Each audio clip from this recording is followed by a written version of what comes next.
o que resta de mim?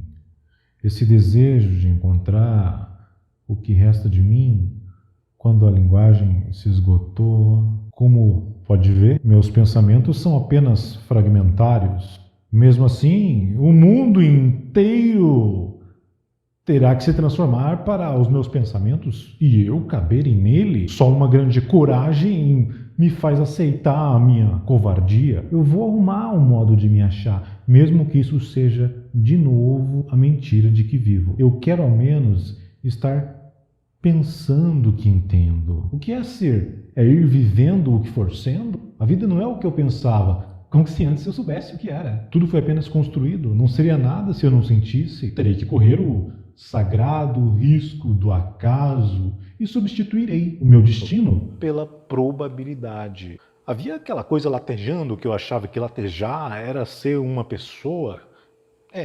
Também é. Não sei dar forma ao que acontece. E sem dar forma, é como se nada existisse. E se a realidade é mesmo que nada existe, então nada teria me acontecido. Só posso compreender o que me acontece. Mas só acontece o que eu compreendo. E o resto? A visão de uma carne infinita é a visão dos loucos. Mas, se eu cortar a carne em pedaços e distribuí-los pelos dias e pelas fomes, então ela não será mais a perdição e a loucura, será de novo a vida humanizada. Desculpa, é que eu havia humanizado demais a vida. Devo ficar com isso mesmo que isso signifique uma verdade incompreensível? Ou dou forma ao nada e isso será a visão da minha própria desintegração? Em mim, qualquer começo de pensamento esbarrava logo na testa. Cedo, fui obrigado a aceitar, sem lamentar, os esbarros da minha pouca inteligência. Eu sabia que estava condenado a pensar pouco. Pensar muito me restringia demais dentro de mim. Então, como inaugurar agora em mim o pensamento? É que talvez só o pensamento me salvasse. Precisarei enquadrar a monstruosa carne infinita em pedaços que sejam assimiláveis pelo tamanho da minha boca e pela visão dos meus olhos. Então, que pelo menos eu tenha coragem de deixar que essa forma se forme sozinha, como uma crosta que endurece, a nebulosa de fogo que esfria em terra.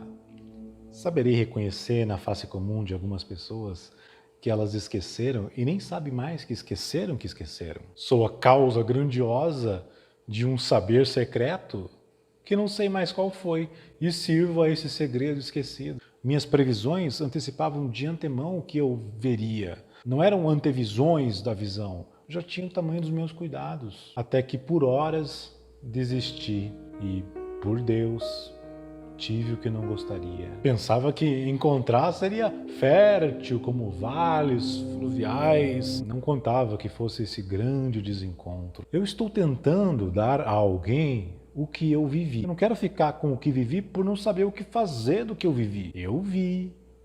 Sei que vi porque não entendo.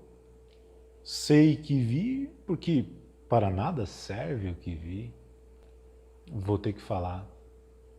Não sei o que fazer de ter vivido. Toma o que vi, toma o que vi. Desculpa eu te dar isso. Eu bem queria ter visto coisa melhor. Eu queria agora adormecer. Adormecer é uma pequena luta para não perder a consciência e entrar no mundo maior que é o sono, essa enorme ausência de forma. Ir para o sono se parece tanto com se pôr à beira do nada. Acho que por não ter coragem é que eu sonho. E essa coisa sobrenatural que é viver que eu havia domesticado, como dar a mão mal assombrada do Deus? Como imaginar um rosto se não sei de que expressão de rosto preciso? Logo que puder, irei sozinho e com horror. Até que o horror se transforme em claridade. Não a claridade que nasce de um desejo, mas a claridade natural do que realmente existe. É essa claridade que me aterroriza. Embora eu saiba que o horror sou eu diante das coisas. Um dia não saberei me arriscar a morrer sozinho. Morrer é do maior risco. Não saberei passar para a morte e pôr o primeiro pé na ausência de mim. Nesta hora última e tão primeira, começarei a morrer, até poder sozinho aprender a não existir. Aquilo que pedi finalmente veio. No entanto, me deixou tão carente, como uma criança que anda sozinha pelo mundo, tão carente que só o amor de todo o universo por mim poderia me consolar. Será preciso coragem para fazer o que eu vou fazer, dizer, e me arriscar a enorme surpresa que sentirei com a pobreza da coisa dita e porque não tenho uma palavra a dizer. Mas, se eu não forçar a palavra, a mudez me será para sempre. Terei que fazer a palavra como se fosse criar o que me aconteceu. Vou criar o que me aconteceu. Só porque viver não é relatável. Viver não é vivível. Terei que criar sobre a vida. Entender é o meu modo. Eu precisarei traduzir o desconhecido para uma língua que desconheço.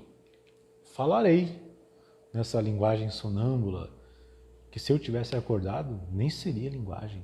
Tento mais uma reprodução do que uma expressão. Cada vez me expresso menos. Também isso perdi. Se eu olhar a escuridão com uma lente, verei apenas mais escuridão. A lente não devassa a escuridão, apenas revela ainda mais. Enxerguei, mas estou tão cego quanto antes porque enxerguei o incompreensível. A menos que eu me transforme nesse incompreensível, que então se reconhecerá. Eu sei que tudo que eu estou falando é só para adiar o momento em que terei que começar a dizer, sabendo que nada mais me resta dizer. O que eu estou adiando é o meu silêncio. A vida toda adiei o meu silêncio. E agora, por desprezo à palavra, talvez, enfim, eu possa começar a falar. Há 3.000 anos me dissolvi. E o que restaram foram fragmentos fonéticos de mim. Vi e me assustei com a verdade bruta de um mundo cujo maior horror é que ele é tão vivo que, para admitir que eu estou tão vivo quanto ele, minha pior descoberta é que estou tão vivo quanto ele. Eu ia me defrontar em mim com um grau de vida tão primeiro que estava próximo do inanimado. No entanto, não havia nenhum indicativo que eu ia existir. Nunca fui capaz de perceber as coisas se encaminhando. Todas as vezes que elas chegavam num ápice, me parecia com um rompimento, explosão de instantes, com datas e não uma continuidade. Não sei dizer o que eu era, quando o meu eu era um silêncio, um algo não existente. É o que não sei, nunca soube. Às vezes, olhando uma foto tirada na praia ou numa festa, eu percebia o que aquele rosto sorridente me revelava. Um silêncio, um fragmento de instante de mim. Viver não é coragem. Saber que se vive é que é.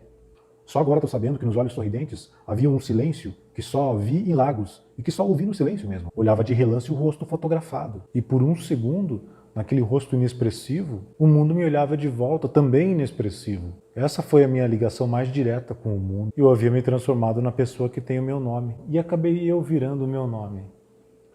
Eu vivi muito, quer dizer, vivi muitos fatos. Tive pressa de viver para que me sobrasse tempo de viver sem fatos, de viver, enfim. Onde estava o meu destino maior? Um que não fosse apenas a história da minha vida, só aquilo que de mim os outros veem. Quando eu ficava sozinho, havia apenas um grau a menos daquilo que eu era quando eu estava com os outros. E isso sempre foi a minha saúde. Só os meus retratos aqui que fotografavam um abismo, que é essa coisa grande e vazia, era um mistério o que eu via na sorridente fotografia mal assombrada de um rosto inexpressivo. Todos os retratos de pessoas são um retrato de Mona Lisa. Minha mesquinhez eu omito, porque a confissão é uma vaidade. Não é que eu queira estar puro de vaidade, pois não querer ter vaidade é a pior forma de se envaidecer. Acho que estou precisando olhar sem que a cor dos meus olhos importe. Preciso ficar isento de mim para ver. Quando abro a porta, o que surpreendo no rosto de quem está me vendo à porta é o que acabam de surpreender em mim, de forma a atmosfera do que se chama eu. Esse mistério foi, talvez até agora, a existência. E a outra coisa, a incógnita. Eu nasci sem missão. Minha natureza não me impunha nenhuma. Apenas me organizei para ser compreendido por mim. Um olho vigiava a minha vida. A esse olho, ora eu chamava de verdade, ora eu chamava de moral, ora eu chamava de lei, ora eu chamava de Deus, ora eu chamava de mim mesmo. Eu vivia mais dentro de um espelho. 2 minutos depois de eu nascer, eu já havia perdido as minhas origens. Não tivesse continuado o próximo passo antes da minha vida, eu de nada saberia. O mundo era um lugar que me servia para viver. Da minha sala, eu via as misturas de sombras na parede. Tudo na minha casa é réplica de uma vida que nunca existiu em parte alguma. Tudo aqui se refere, na verdade, a uma vida que, se fosse real, eu não entenderia. A realidade é toda delicada demais. Minha irrealidade é que são tão obscuras e pesadas. Minha vida não ser minha era um alívio por me tirar dos ombros a responsabilidade sobre ela. O mundo não era eu e nem meu, eu apenas podia usufruí-lo. Tudo está entre aspas. Por uma honestidade com uma verdadeira autoria, eu cito o mundo. Quanto a mim mesmo, sempre me conservei, entre aspas, de algum modo, como se não fosse eu, era mais amplo. Eu era a imagem do que eu não era. E essa imagem do não ser é um modo mais forte de ser negativamente, como eu não sabia o que era, então o não ser era a minha maior aproximação da verdade. Pelo menos eu tinha um não, eu tinha o meu oposto. Não sendo, eu me provava que eu era. A vida tá me doendo e não sei como falar. Me encostei na janela e pus-me a olhar a paisagem. Olhei para baixo. 13 andares caíam do edifício. Eu não sabia que tudo aquilo já fazia parte do que ia acontecer. Mas, como se eu estivesse no pico de uma montanha, na grandeza de um panorama de gargantas, cânions e ecos, eu olhava à vista com o mesmo olhar inexpressivo das minhas fotografias. Eu via o que aquilo dizia, aquilo não dizia nada. Só agora sei de como sempre estive recebendo sinal mudo. Aquilo era de uma riqueza inanimada que lembrava a da natureza. Também dali podia se pesquisar urânio e jorrar petróleo. O que eu estava vendo é o que só teria sentido mais tarde. Quer dizer, só mais tarde teria uma profunda falta de sentido. E o que parece falta de sentido é a assustadora certeza que ali há o sentido. E o que aconteceu em seguida? Tudo começou e terminou quando eu entrei naquele quarto. Os ângulos de seus cantos, como todo quadrilátero, eu via deformado nas suas linhas de perspectivas. Na parede tinha um desenho que era um contorno de um homem e uma mulher nus, e também de um cão, que era mais nu do que um cão. O traço era grosso, feito com a ponta quebrada de um carvão seco. Eu até sorri constrangido, porque cada figura se achava como eu mesmo havia permanecido, rígido, de pé, parado ali na porta. Os objetos do quarto de nada alteravam o seu vazio. De repente, aquele mundo inteiro que era eu se cansou e eu não suportava mais carregar aquele peso. Já estava havendo em mim os primeiros sinais do desabamento de cavernas calcárias subterrâneas que ruíam sob o peso de camadas arqueológicas estratificadas. E o peso do primeiro desabamento abaixava o canto da minha boca. Não sei o que tinha acontecido. É em mim que tenho que criar quem entenderá o que aconteceu.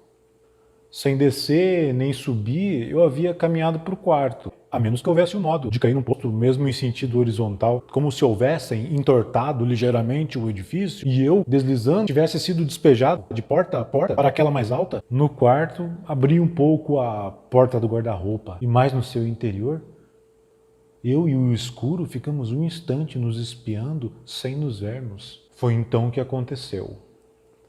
Se moveu em direção à fresta uma barata. O que sempre me repugnava em baratas é que elas eram obsoletas e, no entanto, atuais. Elas já estavam na Terra e iguais a hoje. O primeiro homem já as havia encontradas rastejando pela Terra. Há 350 milhões de anos, elas se repetiam sem se transformar. Como ali no quarto nu, esturricado de sol, a gota virulenta de matéria viva, mas miniatura de um animal enorme. A vida toda eu estive como todo mundo, em perigo. Fiquei com minha atenção toda naquele inseto. A mesma atenção de um cego que escuta a própria atenção. Eu reconheci todas as minhas atenções anteriores. A atenção de que também antes vivia, que talvez seja a coisa mais colada da minha vida. Quem sabe aquela atenção era a minha própria vida. Qual é o único sentimento de uma barata? A atenção de viver, indissociável de seu corpo. E em mim, mais do que a atenção à vida, era o próprio processo de vida em mim. Pela primeira vez eu estava sendo o desconhecido que eu era. Num só golpe, fechei a porta do guarda-roupa no corpo metade emergido da barata. Que fizera eu? Talvez soubesse que não me referia ao que eu fizera com a barata, mas que fizera eu de mim. As batidas do meu coração só não são uma dor porque são espaçadas. Aquela barata ainda estava viva. Ela era arruivada, toda cheia de cílios. Os olhos eram radiosos e negros. A barata me olhava, mas o que eu via era a vida me olhando. Como chamar de outro modo aquilo horrível e cru, matéria-prima, enquanto eu caía dentro de mim por milhões de anos dentro de uma lama úmida e ainda viva? Era uma lama onde se remexiam com uma lentidão insuportável as raízes da minha identidade. Lama grossa e lentamente brotando se abriu em mim com uma lentidão insuportável, como as de portas de pedra se abrindo, o silêncio acumulado de milhões de anos, o mesmo que estava no sol parado, nos gelos eternos, na rigidez dos rochedos, na barata imobilizada. Isso é loucura. Aquele nascimento de dentro da poeira, mas eu bem sabia que não era loucura. Era, meu Deus, uma verdade pior e que pensava sem palavras. O meu medo era de estar indo para uma verdade que eu viesse a não querer, que me fizesse rastejar como uma barata. Ou rastejar não é coisa que a gente mesmo saiba que está fazendo. Como saberia se eu andava ou não com a barriga encostada na areia do chão? Eu estava perto de ver o núcleo da vida. Barata é pura sedução. Cílios pestanejando que chamam. Também eu, que aos poucos estava se reduzindo ao irredutível de mim, tinha milhares de cílios pestanejando. Tudo isso é tão antigo. Foi então que lentamente saiu a matéria branca da barata que tinha sido esmagada. A matéria da barata que era o seu de dentro. Grite, me ordenei. Mas se eu gritasse uma só vez que fosse, talvez nunca mais pudesse parar. Se eu gritasse, ninguém poderia fazer mais nada por mim. Enquanto que se eu nunca revelar a minha carência, ninguém se assustará comigo e me ajudarão sem saber. Se eu der o grito de alarme de estar vivo, arrastarão para fora do mundo possível o ser gritante. Tudo se resumia em nunca ter dado o primeiro grito. Um primeiro grito desencadeia todos os outros. O primeiro grito, ao nascer, desencadeia uma vida. Se eu gritasse, acordaria milhares de seres gritantes que iniciariam pelos telhados um coro de gritos de horror. Se eu gritasse, desencadearia a existência do mundo. Numa experiência que não quero nunca mais e que peço perdão a mim mesmo, eu estava saindo do meu mundo e entrando no mundo, que não era de toda uma civilização que havia se erguido, misturando o que se vê com o que se sente, e que tem como alicerce salvar-se. Se soubesse da solidão desses meus primeiros passos, não parecia com a solidão de uma pessoa. Não ter forças para lutar era a minha única saída. E eu já havia recuado tanto que a minha alma já havia se encostado no desenho na parede. Eu era aquele desenho na parede e nunca tinha passado daquilo, mas era um alívio eu caber naquele desenho. Eu estava tão dentro daquele quarto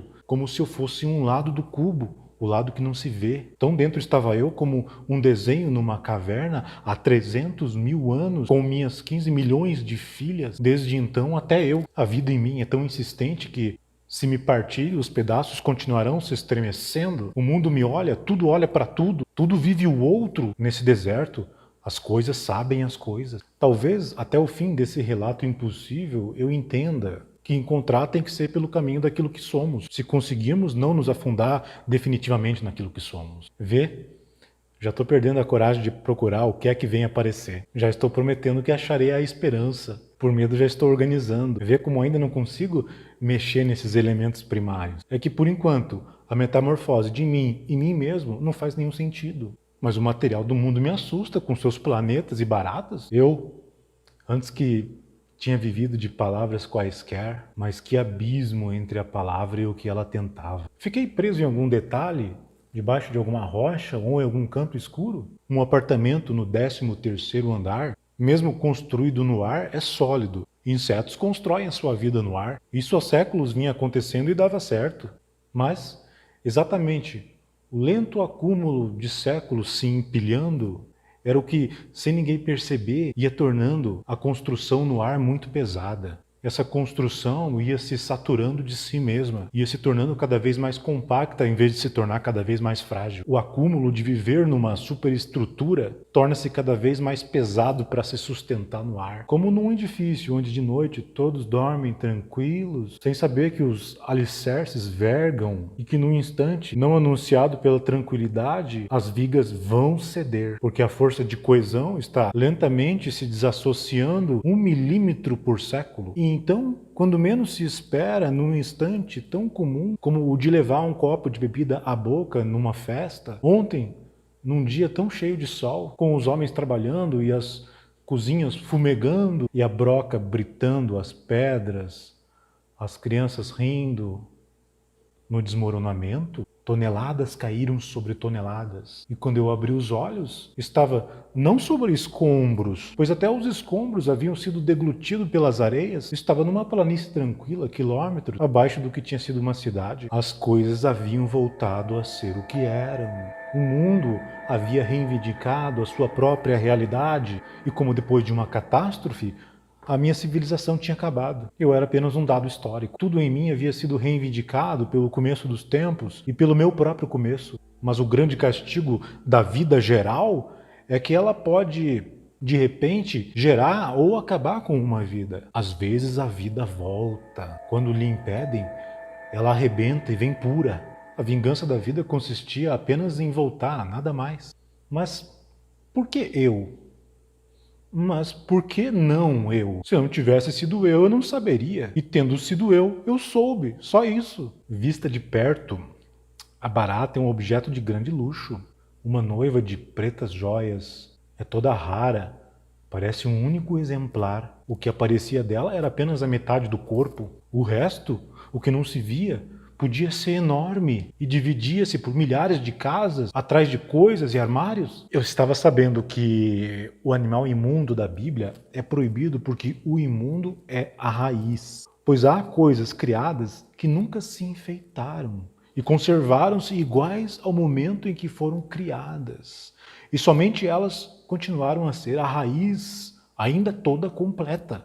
Comer dessa raiz me expulsaria de um paraíso de enfeites e me levaria para sempre a andar pelo deserto com um cajado. Minha agonia era como a de querer falar antes de morrer. Eu sabia que estava me despedindo para sempre de alguma coisa ia morrer, e eu queria articular a palavra que pelo menos resumisse aquilo que morria. Pensei em pedir socorro, mas não tinha nada a pedir.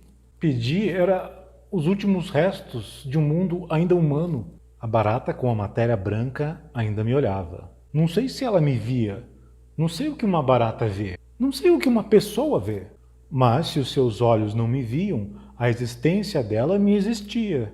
A barata é pelo avesso. É o que em mim eu escondo, mas nunca a luz do sol. Só nas minhas noites é que o mundo se resolvia lentamente. Só que aquilo que acontecia no escuro da noite também acontecia nas minhas próprias entranhas. E o meu escuro de dentro não se diferenciava do escuro de fora. A hora de viver é o ininterrupto rangido de portas que nunca tinham parado de se abrir para o nada. O agora é o tempo inchado até os limites. Há uma eternidade em um segundo.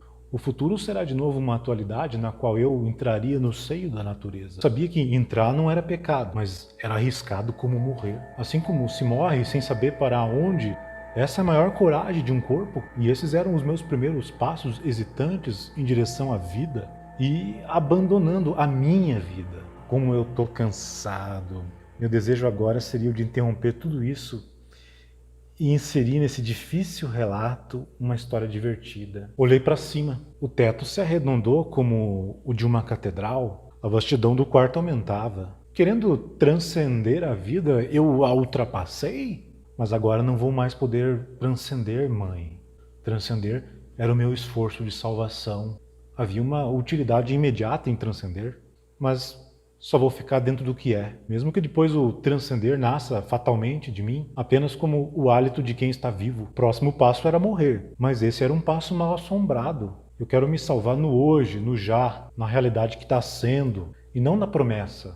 Quero o Deus naquilo que sai do ventre da barata. Os olhos da barata eram neutros, não salgados como eu queria. Sal seria o sentimento, a palavra e o gosto. Essa coisa cujo nome desconheço era essa coisa que, olhando a barata, eu já estava conseguindo chamar sem nome. Essa coisa sem qualidades nem atributos, essa coisa não humana. Humano é acrescentar nesse irredutível. E essa coisa era livre desses acréscimos. Não querer fazer nada pela barata era já ter entrado na natureza dela. Eu estava me libertando da minha moralidade pobre e tão humana. O problema moral consigo mesmo é conseguir sentir o que se deveria sentir? Sou moral à medida que faço o que devo e sinto como deveria? O problema moral como ideal é que ele é ao mesmo tempo pequeno e inatingível. Pequeno se atinge, inatingível porque nem ao menos se atinge. O escândalo ainda é necessário, mas ai daquele por quem vem o escândalo. Eu vejo que há uma coisa mais séria do que tudo aquilo que eu costumava chamar por nomes. Eu que chamava de amor a minha esperança de amor. Esperança é aquilo que não se tem e que não se terá. Amor é não dar nome à identidade das coisas. Dele também já estou me despedindo. Já quase não sei mais o que é. Já não me lembro. E quanto ao meu amor por alguém, era o sal das lágrimas dos olhos. Mas o que mais me havia ligado ao amor, no fundo do sal, foi a substância insossa e inocente. O mundo infamiliar tornou-se reconhecível como matéria já vivida, e eu, vida vivendo, a própria vida vigilante se vivendo. Uma nuvem cobriu o sol por um instante e, de repente, eu vi o mesmo quarto sem sol. Então percebi que o quarto poderia ser frio e tranquilo como a lua. Em sua noite enluarada, respirei tranquilo e deitei na cama com os meus milhares de olhos facetados, espiando aquela penumbra. Mas eu sabia que não era noite e que a lua fria não era o quarto. Não era nem mesmo a monotonia de uma eternidade que respira, uma eternidade que respira. Com a lembrança de um mundo extinto, se o telefone tocasse eu ainda me salvaria? Seria a barata equivalente a alguma coisa que meu olhar via nela? Se não olho e não vejo, mesmo assim a verdade existe? A verdade que não se transmite nem para quem vê. Esse é o segredo de ser uma pessoa. Se eu quiser, ainda posso me impedir de ter visto tudo que eu passei. Ainda depende de mim. Eu olhava o quarto e só via reboco de areias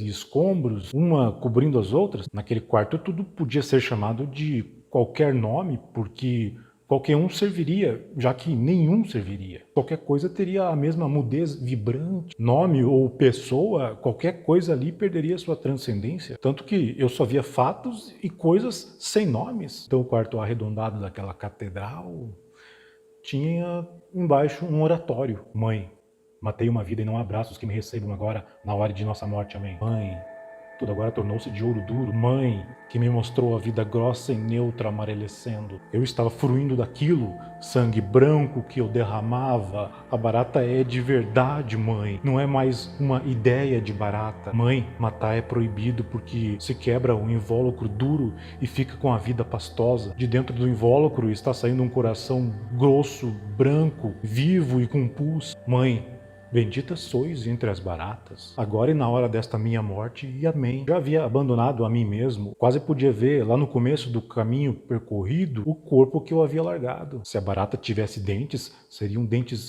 grandes, quadrados e amarelados, e os meus próprios olhos também tinham as mesmas pestanas. Mas no teu ninguém toca, imundo. Eu sabia que nunca tinha mudado de forma desde o tempo que haviam me desenhado na pedra de uma caverna e ao lado de um homem e de um cachorro na parede do quarto. Eu sabia que eu estava no irredutível. Embora se tratasse de uma ignorância da lei do irredutível, eu tive o desejo de me refugiar na minha fragilidade. Eu tinha medo de minha nudez final na parede. Me dê tua mão, porque não sei mais do que eu estou falando. Acho que inventei. Mas se inventei o que ontem me aconteceu, posso ter inventado toda a minha vida. Entrei no inexpressivo, minha busca cega e secreta. Entrei no que existe entre o número 1 e o número 2. Entre duas notas de música, existe uma nota. Entre dois fatos, existe um fato. Entre dois grãos de areia, existe um espaço. Existe um sentir que é entre o sentir. A matéria primordial é a linha de mistério e fogo, e que é a respiração do mundo. E a respiração contínua do mundo é aquilo que ouvimos e chamamos de silêncio.